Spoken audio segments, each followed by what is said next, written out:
Okay, here is the blur transition tutorial. So here is the before. We're going to create a gradient, and then we're going to transition, and the background is going to blur, and the information is going to come in. Okay, so I'm going to exit and show you how to do this.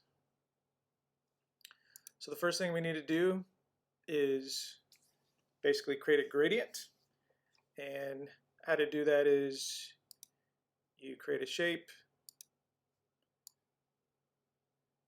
square. I'm going to move it over to cover the whole photo, and where it says fill color, I'm going to do gradient fill, and basically whatever gradient you created before is going to be the one that comes up. So this is the one that I'm going to use, but you can see if I wanted to change this green to, let's say, an orange, I just click on that and I'm good to go. Or if I want to change the purple to something else, I could.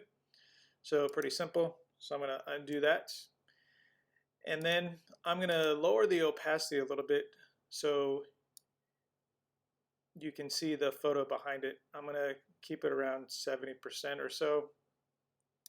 But what I like to do with gradients when I'm using it in Keynote is I like to put the photo and actually make it black and white. And it just looks a little better when you use a gradient. So the photo is behind it, remember? So I'm going to click on the actual photo. So I'm clicking on the background photo there.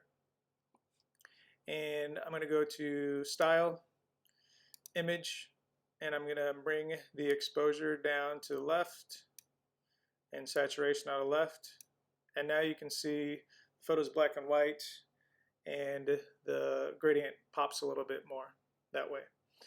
All right, so that's the first thing that we do. We've created the gradient. Now we need to create a blur effect.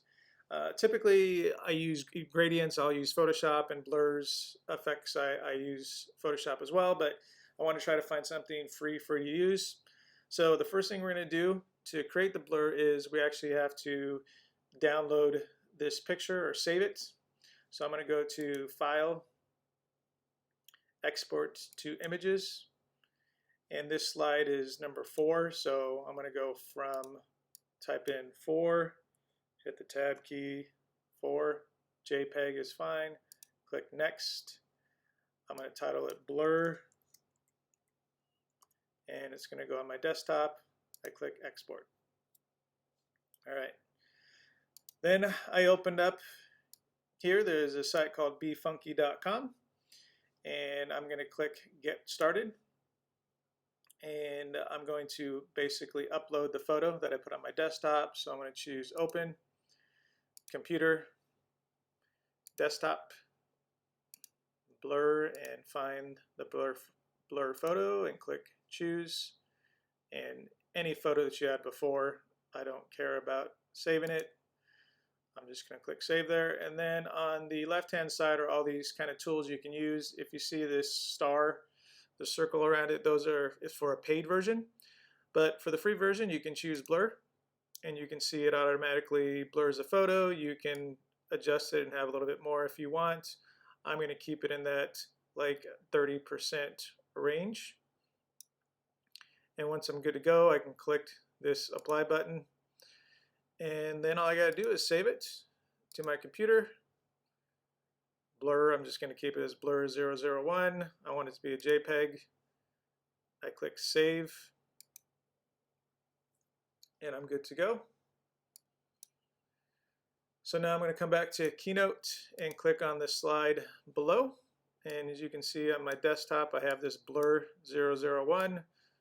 I'm going to drag it in over here. And then I created some text.